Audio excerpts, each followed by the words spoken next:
Olá pessoal, tudo bem com vocês? Vamos iniciar mais uma aula hoje. Então, os mesmos recadinhos de sempre.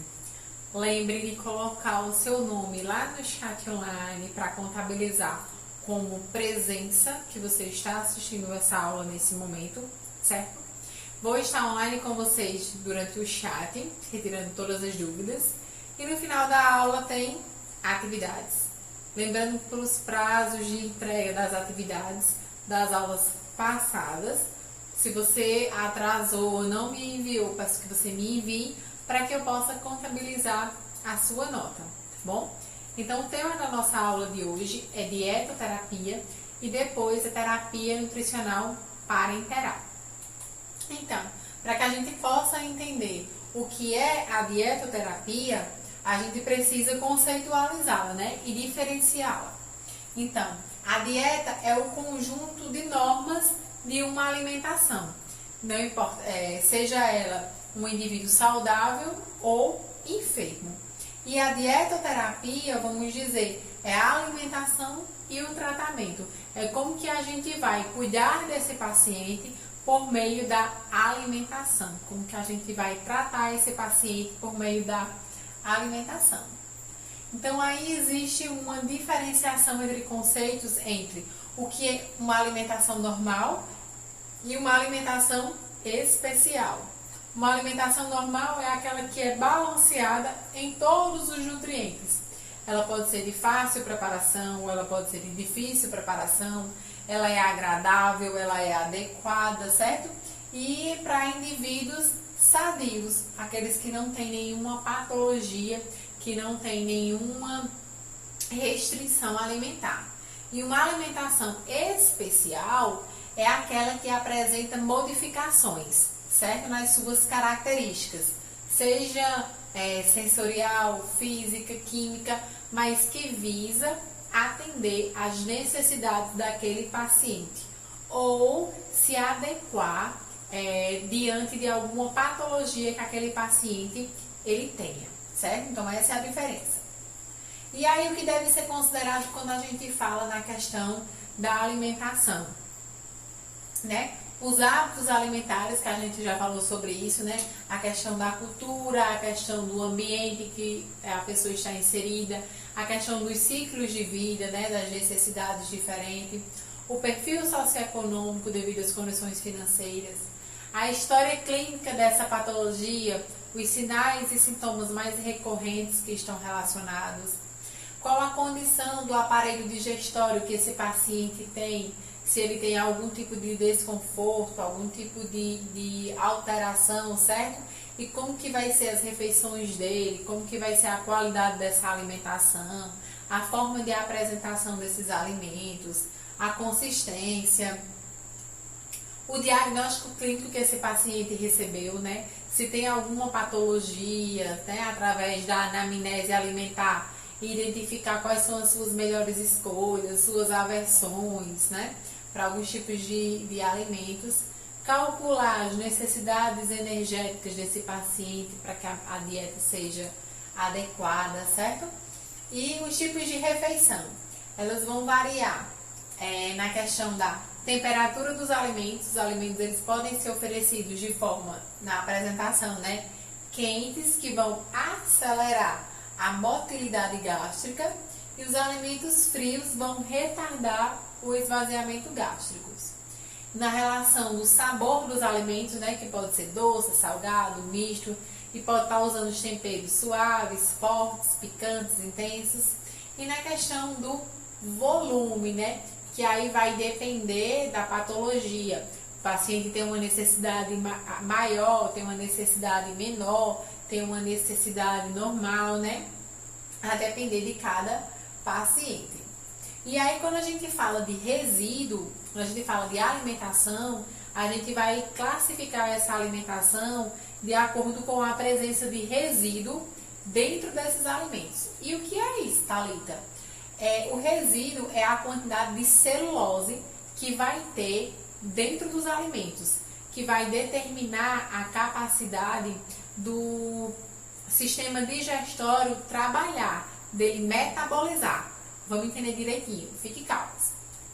Por exemplo, uma dieta isenta de resíduos, o seu sistema digestório não vai ter quase trabalho. Por quê? Quando a gente está se alimentando, o processo de mastigação começa na boca, né? Que a gente vai triturar os alimentos em partículas menores até passar por todos os órgãos do trato gastrointestinal e ser excretado. Então, quando a gente fala na questão de resíduos, é na questão do trabalho dos órgãos do TGI. Uma dieta rica em isenta de resíduos, o TGI não vai ter trabalho para digerir, porque é uma dieta geralmente líquida. É um chá, é um suco coado, certo? Uma dieta com pouco resíduo, geralmente, é um purê, certo? Mas que ele seja bem liquidificado, ele não pode ter nenhum tipo de pedaço, que aí o sistema digestório já vai trabalhar um pouquinho a mais do que esse aqui, mas não tanto quanto uma alimentação normal. Uma dieta branda em resíduos, os alimentos vão estar bem abrandados, bem cozidos, né? Os alimentos têm que estar cozidos. Nessa aqui, branda em resíduos, não se pode oferecer alimentos crus. E rica em resíduos são uma alimentação normal que o seu sistema digestório vai trabalhar para quebrar e expelir todos esses resíduos, esses alimentos, para que se possa expelir. Numa dieta rica em resíduos, nós vamos ter os alimentos crus, alimentos com casca, certo? Porque entende-se que o TGI ele trabalha normalmente. E aí, qual o motivo da baixa aceitação das dietas hospitalares? Que é o que a gente tanto vê, a questão da aceitação, né? São vários fatores que estão relacionados e interligados nessa pergunta. A oferta e insuficiência desses alimentos, às vezes tem pacientes que eles têm uma demanda e uma necessidade de um alimento mais, né? E nem sempre aquele hospital ele tem. Quando eu trabalhava no regional, nas visitas a gente passava questionando sobre a alimentação e a gente tinha alguns pacientes, principalmente homens que estavam na ortopedia, que eles tinham a necessidade que a gente mandasse a quantidade dobrada. Então a gente fazia o possível para atender essa necessidade dele, porque geralmente eram pessoas que tinham esse gasto calórico maior, né? A temperatura das refeições, né? Por mais que tenha todos os cuidados, mas daqui que se entregue todas as refeições, geralmente essa comida já está fria, então às vezes isso dificulta na aceitação da alimentação. A apresentação dos pratos também, erros de prescrições dietoterápicas, o próprio ambiente hospitalar, né? Os horários das refeições, o tempo gasto para se alimentar, a falta de poder escolher aquele alimento. Então, são vários fatores que interferem na não aceitação da alimentação dentro do ambiente hospitalar.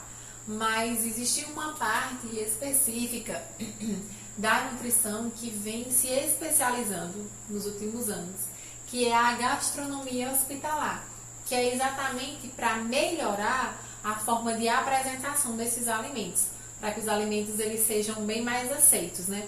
A gente diz que colocar mais amor nesses alimentos.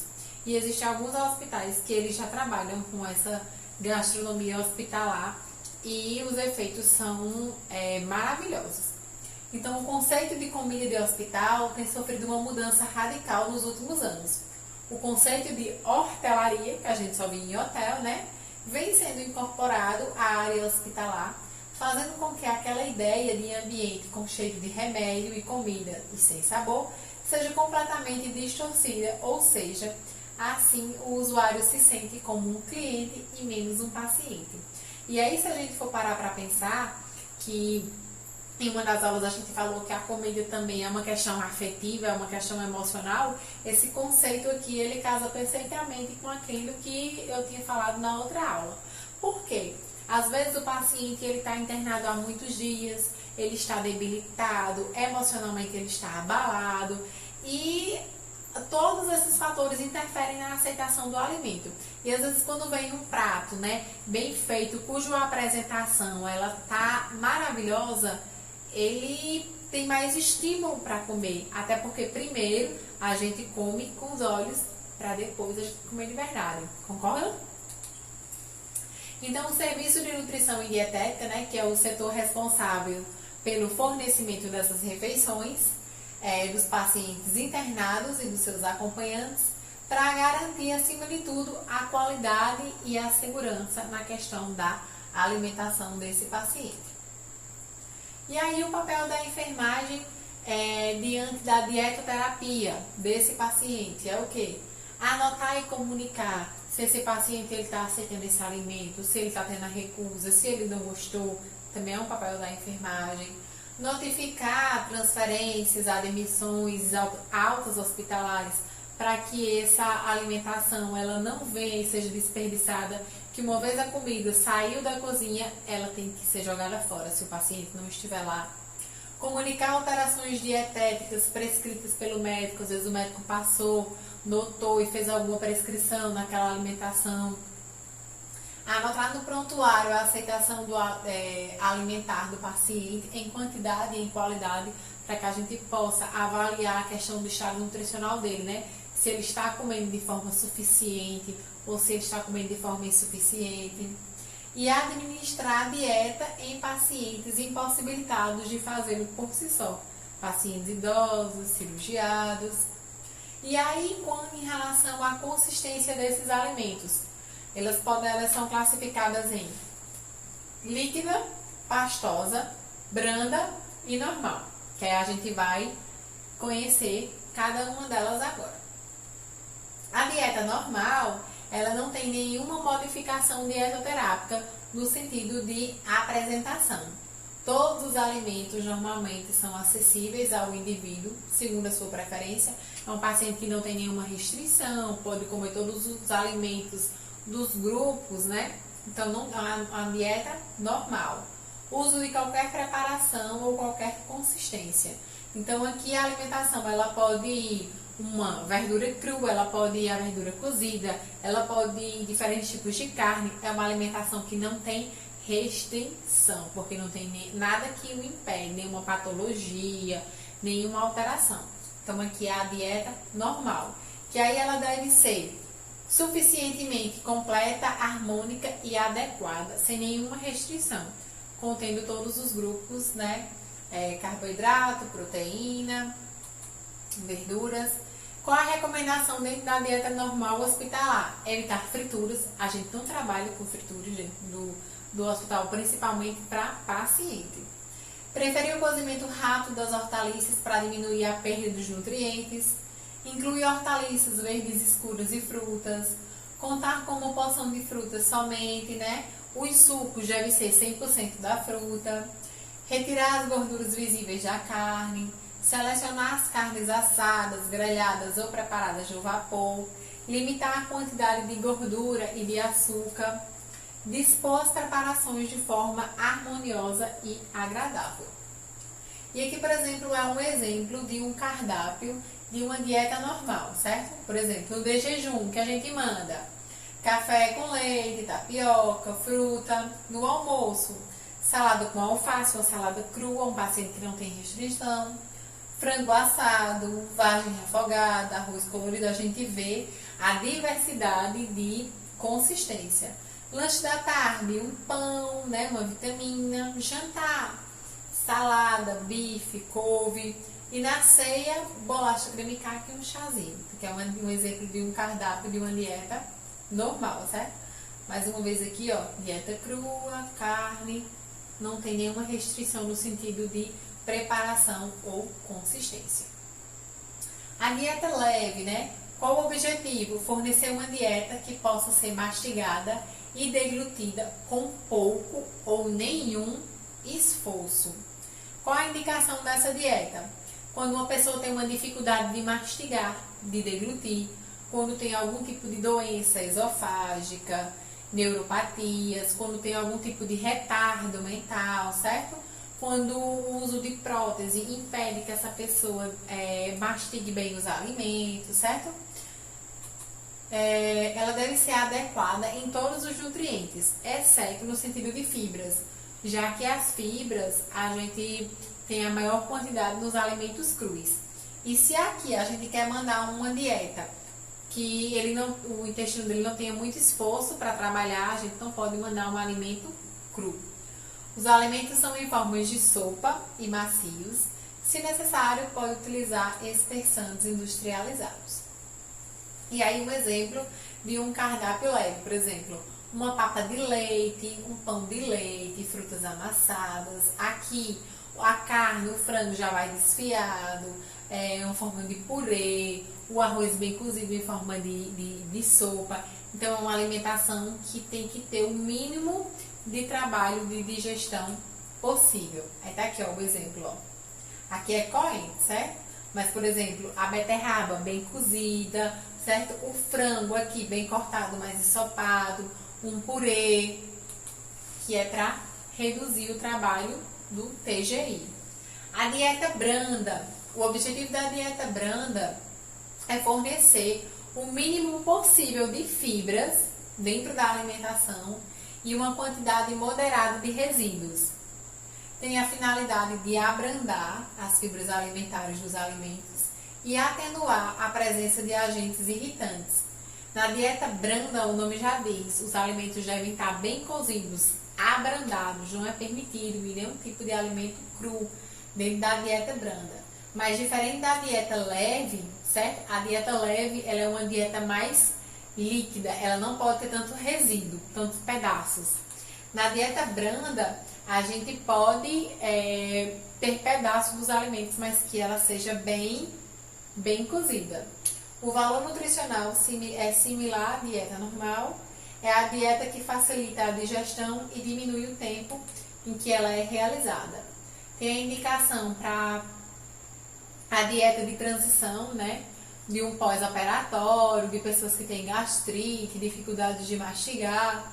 Então, são exemplos de um cardápio de dieta branda. Leite com café, né? Um mamão, uma fruta que é mais macia no almoço. Um arroz de leite, um peixe assado que vai ser desfiado, uma salada de beterraba, um caldo de feijão, certo? E aqui está o exemplo de uma dieta branda, ó. Bem linda. A dieta pastosa tem como objetivo proporcionar um repouso digestivo, certo? Não pode ter resíduo. Pastosa vai ser em forma de papa, de purê. Os alimentos se apresentam numa consistência de creme homogêneo. Não é líquida, ela vai ter uma consistência ainda, tá bom? Na pastosa. Qual a indicação? Quando se tem uma impossibilidade de mastigar ou de deglutir, quando se quer promover o repouso digestivo, situações onde a função gastrointestinal seja moderadamente reduzida, pacientes idosos que têm uma dificuldade de digestão, certo? Exemplos de cardápio, por exemplo, de manhã, um mingau de amido, na hora do almoço, girimum cozido, amassado, um ovo ponchê, que é um ovo feito na água, o arroz pastoso, caldo de feijão, o jantar, uma sopa liquidificada. E aqui, ó, uma fotinha de uma dieta pastosa. Isso aqui é um tipo de carne, ela tá até parecendo que ela é durinha, mas foi o ângulo da foto. Mas a dieta pastosa, ó, é tudo em forma de... Aqui é a carne com a selga, ela ficou mais assim. Na dieta líquida, né? A dieta líquida, ela vai ter dois variantes. Ela pode ser a líquida restrita, quando esses líquidos têm como objetivo fornecer líquidos e eletrolíticos por via oral, prevenir a desidratação e minimizar o trabalho do TGI e presença de resíduos no colo. E a indicação é pré-operatório, pós-operatório, infecções graves, depende. E aí uma dieta líquida restrita. Nós vamos ter, por exemplo, um chá de erva cidreira, um caldo de frango, suco de frutas.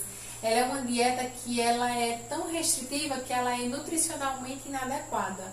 Não pode passar mais de 3 dias oferecendo esse tipo de dieta para que o paciente não entre em desnutrição. A dieta líquida completa, ela vai fornecer aos pacientes fonte de energia, mas ela já pode entrar outros tipos de nutrientes que na restrita não podia. A indicação também, doenças graves, pré e pós-operatório. Por exemplo, na dieta líquida restrita era só uso de chá, de caldo, certo? Na dieta líquida completa, a gente já pode introduzir um leite, a gente já pode colocar uma sopa liquidificada e coada, já pode usar um tipo de suplemento, mas ela também é nutricionalmente inadequada e não pode passar por mais de 3 dias devido à inadequação dessa refeição. Que tal uma dieta líquida? E aí as dietas, elas também têm algumas características da forma de apresentação, que a gente chama de dietas variantes. Por exemplo, elas podem ser restritas em energias, né? No sentido do oferecimento de carboidratos, restritas em hidratos de carbono, restritas em gorduras, dependendo da patologia. Por exemplo, restrita em gordura para pessoas que têm, por exemplo, pancreatite, gordura do fígado, que é hidratos de carbono, pessoas obesas, diabetes, e algumas especialidades, né? Por exemplo, uma dieta com restrição de sal para hipertenso, uma dieta isenta de lactose para pessoas que têm alergia à lactose, isenta de glúten para pacientes celíacos, né? Tem todas essas alterações. E aí a gente passou por todos os tipos de dietas que podem ser oferecidas dentro do ambiente hospitalar. E a terapia nutricional é o conjunto de procedimentos terapêuticos para a manutenção do estado nutricional do paciente por meio da terapia parenteral e por meio da terapia enteral. E aí existe toda uma legislação que rege essa parte da terapia nutricional, que quer dizer que é a forma como que a gente vai oferecer a alimentação a esses pacientes. Qual o objetivo da terapia nutricional? Manter e recuperar o estado nutricional desse paciente, reverter o quadro de nutrição e corrigir o peso desse paciente, oferecer condições favoráveis para o estabelecimento do plano terapêutico, recuperar atividades do sistema imunológico, reduzir os riscos de hiperalimentação e garantir ofertas proteicas e energéticas. Então, quais são as modalidades, as formas que a gente tem da terapia nutricional, da forma de como a gente vai apresentar os alimentos a esses pacientes? Elas podem ser até diferencial, a que a gente vai observar se o paciente pode estar se alimentando, se ele consegue se mastigar, não tem nenhum problema a nível TGI. Então, a via utilizada, a via oral. A terapia nutricional enteral, quando o paciente ou ele não consegue, ou só a via oral não está suprindo as necessidades desse paciente, certo? Então, o TGI dele pode estar sendo utilizado, e a terapia parenteral, quando o TGI dele não está funcionando, quando ele não pode quebrar e digerir esses alimentos. E a gente não pode deixar o paciente em risco nutricional. Então, a gente escolhe uma dessas modalidades para que a gente possa oferecer a alimentação a esse paciente. E aí, a gente vai falar agora, detalhadamente, sobre o tipo, de terapia nutricional parenteral.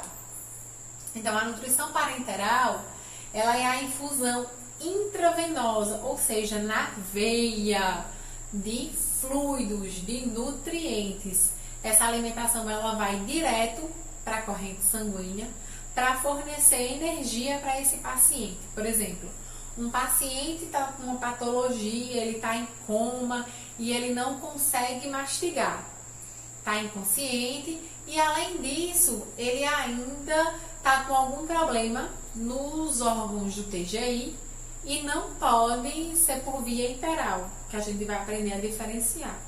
Então, qual vai ser a via utilizada? A alimentação na corrente sanguínea, que é exatamente essa figurinha aqui que eu tinha passado. A terapia nutricional, ela pode ser parenteral, quando ela vai direto na veia, que a gente vai daqui a pouco entender que ela vai ter dois tipos de acesso: acesso central, acesso venoso, e alimentação enteral, quando o TGI pode ser utilizado e vai ter diferentes vias: nasogástrica, a gastrotomia e sondas diretamente aplicadas no intestino e no estômago. Então, a nutrição parenteral, quando a gente não pode usar nenhum órgão no TGI, ela vai diretamente para a corrente sanguínea, fluidos, nutrientes na corrente sanguínea. É recomendada quando há uma alteração parcial ou total do trato gastrointestinal, sendo indicada também em outros casos, como um pré- ou pós-operatório, subdesnutrição. Então, é um fornecimento rápido da alimentação que tem que ser feita quando a gente escolhe a terapia parenteral. Os indicadores para a gente escolher a terapia parenteral: uma perda de peso maior que 10%, albumina sérica 3 mg, né, abaixo disso, transferrina sérica também com valores superiores a 220, porque é um indicativo de infecção e desnutrição. A indicação para terapia parenteral: várias patologias: câncer gastrointestinal, colite ulcerativa, hemorragias, doenças geralmente que vão estar relacionados com o TGI ou outras patologias. Por que a nutrição parenteral ela é tão importante para o paciente? Porque a gente não pode deixar aquele paciente no ambiente hospitalar sem se alimentar. Então, o que a gente tem que oferecer a esse paciente? Fonte de energia, né? Que os órgãos dele trabalhem de forma correta, né? Na construção de tecidos, para que o corpo dele vá trabalhando para vencer aquela patologia. Tratar e prevenir a desnutrição, fortalecer o corpo e melhorar a função imunológica, evitar complicações durante a terapia. Então, por isso que a gente vai fornecer a alimentação parenteral para esse paciente. Manter e melhorar o estado nutricional e aumentar a qualidade de vida desse paciente é o meu principal objetivo quando eu escolho a terapia parenteral para esse meu paciente, certo? E aqui é exatamente o que eu acabei de falar. O objetivo geral da nutrição parenteral é garantir a ingestão total dos nutrientes, fornecendo energia suficiente para atender às necessidades desse paciente. Então, o que é oferecido, já que essa alimentação parenteral ela é na corrente sanguínea, Thalita? Como que é essa alimentação, certo? Ela vai ser em forma de fluidos, e a gente vai ver lá na frente o que são esses fluidos. Esses fluidos vão ser fluidos de carboidrato, na menor partícula do carboidrato, que é a glicose, na menor partícula das proteínas, que são os aminoácidos, e as menores partículas de lipídios. Elas são elaboradas em laboratórios farmacêuticos e vão fornecer essas menores partículas que vão ser fontes de energia para esse paciente. Todos os 3 macronutrientes, em quantidades certas, fornecem um suporte nutricional equilibrado e adequado para afetar positivamente os resultados clínicos, como taxas de infecções, tempo de internação hospitalar e mortalidade. Então, a terapia parenteral ela pode ter 2 vias de acesso, certo? Lembrando, terapia parenteral corrente sanguínea. E aí, qual vai ser as vias de acesso que eu vou poder utilizar na terapia parenteral? A via periférica e a via central. Na minha via de administração periférica, somente são oferecidos soluções hiposmolares, hiperconcentradas e as gorduras. Na central, são administradas soluções de glicose, de carboidratos e outras misturas. Então, para a gente entender, na minha via de administração periférica, né, vai ser nos braços, vai ser no braço, tem alguns que podem ser na perna. A via periférica, aquela em que a dieta é administrada por uma veia menor, geralmente na mão ou no antebraço. É utilizada para manutenção nutricional a curto prazo. Na terapia parenteral periférica, pode provocar complicações vasculares, como flebite, que é o retorno dessa alimentação da trombose, tromboflebites, que pode ser atribuída à hipersmolaridade, porque essa dieta ela é totalmente líquida.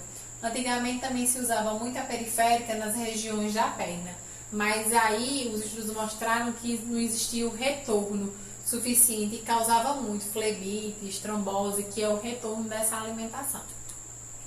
A via de administração central, o catéter da alimentação dela vai ser aqui, em veias de grande diâmetro, de grandes calibres, diferente da periférica, que são veias de menor calibre.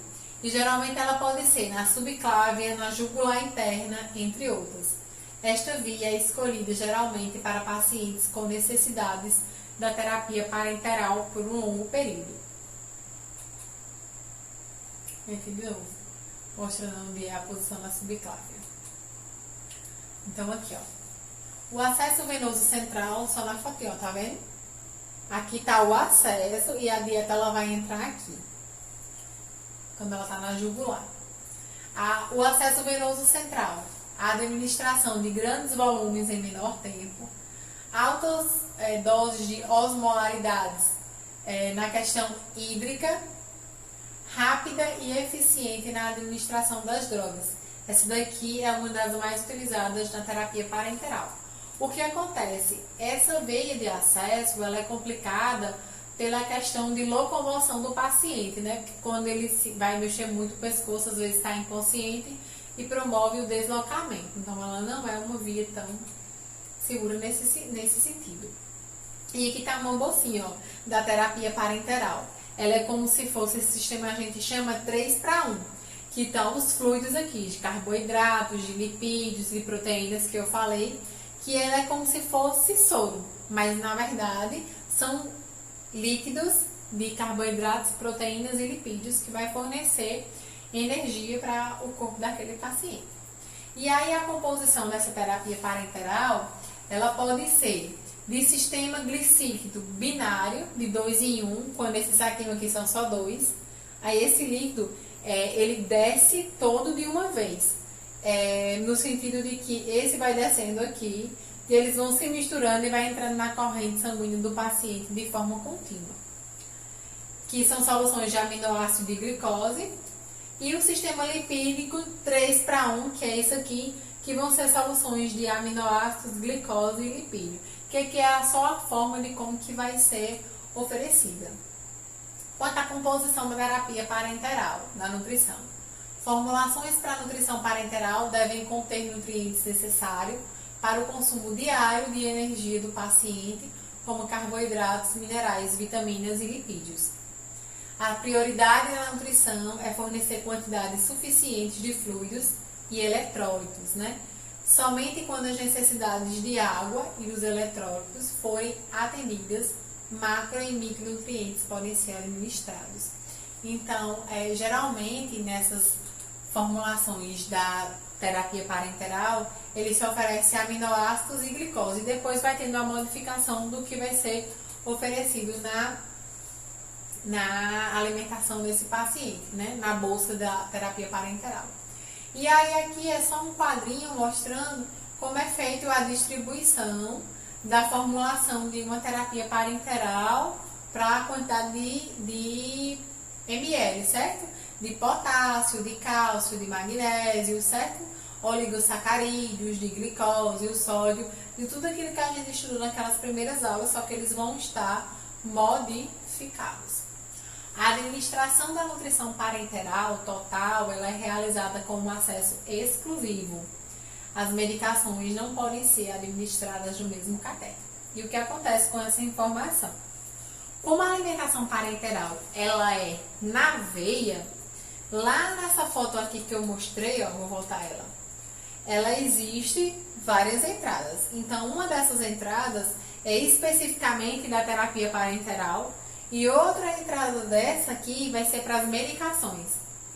E aí tem que ter uma grande atenção, porque no acesso em que é da terapia parenteral não se pode administrar medicamento. E vice-versa, certo? Que aí pode ocasionar até a morte do paciente nesse sentido, quando mal administradas. O método de administração dessa terapia parenteral, a administração dela vai ser contínua. Ela vai passar de 12 a 24 horas. Colocou uma bombinha daquela, não para. É 24 horas para aquela bolsa seja totalmente introduzida no organismo daquele paciente. E a gente vai utilizar bombas de infusão, que é um dispositivozinho que vai monitorar como que está sendo o controle, como que está saindo esse líquido, a velocidade, na verdade, desse líquido que está sendo distribuído para esse paciente. E aí, o uso dessas terapias nutricionais, a gente visa a melhora, principalmente do estado nutricional, e oferecer o sentido de alimentação para esses pacientes. Porém, a gente vê que pode ter algumas complicações, né? Algumas alterações do corpo mesmo. Alterações mecânicas, metabólicas, infecciosas, né? Alterações mecânicas, por exemplo, deslocamento do catéter, perfuração do vaso, certo? Embolia, a alimentação pode estar retornando. Metabólica também pode estar tendo um desequilíbrio, como essa alimentação só são fluidos, pode estar tendo um desequilíbrio hemocodinâmico, que a gente diz. Infecciosos, né? Agentes etiológicos podem estar, a higienização pode não ter sido feita adequadamente dessa sonda e tudo mais. Esse paciente ele vai ser monitorado, né? Para que a gente possa ter um controle e um retorno se esse paciente, as necessidades dele estão sendo atendidas ou não. Então a gente vai controlar através dos exames clínicos, através do peso e o controle glicêmico, para a gente ver a questão da alimentação dele. E aí a questão da manipulação, ela é muito rigorosa, o controle de qualidade da terapia parenteral, porque existe todo um cuidado. Desde a formulação, eles estão bem paramentados na formulação, porque não pode ter nenhum tipo de contaminação, certo? O transporte dela ela tem que ser acondicionada, por exemplo. No regional, a gente não tem um local específico para guardar essas bolsas de terapia parenteral, na época que eu trabalhava. E a gente pedia, ela tinha que chegar quase que diariamente, porque não tinha um local adequado para armazenar. Ela tem que estar com um controle de temperatura. Diferente da terapia enteral que a gente vai ver, que a gente pode comprar e armazenar. Essa daqui não, essa daqui é todo um controle que a gente tem que ter nela, desde a sua fabricação. E aí os custos da terapia parenteral, elas são bem altos, porque uma bolsa dessa, por exemplo, ela custa em torno de R$820, uma bolsa de 150 ml, e uma de 1.500 ml, perdão. E uma maior, ela custa em torno de R$1.500, fora a questão de equipos e outros gastos. Então é uma terapia nutricional eficaz, mas ela é uma terapia nutricional bem cara. A nutrição parenteral é o produto considerado extemporâneo, isto é, de uso imediato, que foi o que eu falei. Não pode se armazenar esse tipo de dieta, certo? É nesse saquinho aqui, ó. As competências legais do enfermeiro tá regida pelo COFEN em algumas diretrizes e decretos, e quem trabalha com terapia nutricional especializada, seja enteral ou parenteral, tem que estar fazendo cursos periódicos para estar se aperfeiçoando nessas técnicas, já que digamos assim, uma terapia mais delicada, então é preciso ter alguns cursos dentro da área. E a assistência da enfermagem na terapia parenteral, né? Observar os sinais e sintomas desse paciente, anotar os sinais clínicos, geralmente os pacientes estão desacordados, né? Controlar os sinais vitais de rotina. Pacientes que estão em uso de terapia parenteral, eles fazem controle de glicemia a cada 6 horas, nas primeiras 72 horas. Porque como a alimentação é só líquido, glicemia vai lá para cima. Então tem que estar controlando para ver a questão que não está tendo um desequilíbrio interno ali dentro. Então tem todo um controle, né? Para que se possa ter todo um balanço hídrico. verificar a altura do paciente na admissão, controle de peso, certo? E a nossa aula de parenteral terminou. Mais uma vez, muitas informações, mas eu vou mandar um material bem bacana para vocês, alguns livros em PDF, de fácil leitura, certo? Eu peço que vocês tirem um tempinho, tirem uma hora, meia hora diariamente, apesar da correria, se você está precisando sair para trabalhar ou se você está só em casa, adeque uma rotina para que você possa estudar durante a semana, porque é um conteúdo de grande importância para vocês, principalmente nessa aula de hoje, referente aos tipos de terapia e a terapia parenteral, e na próxima aula, que é sobre a terapia enteral, certo? Então, se vocês têm dúvidas, mais uma vez, é só entrar em contato por meu e-mail ou por telefone, e até a próxima aula.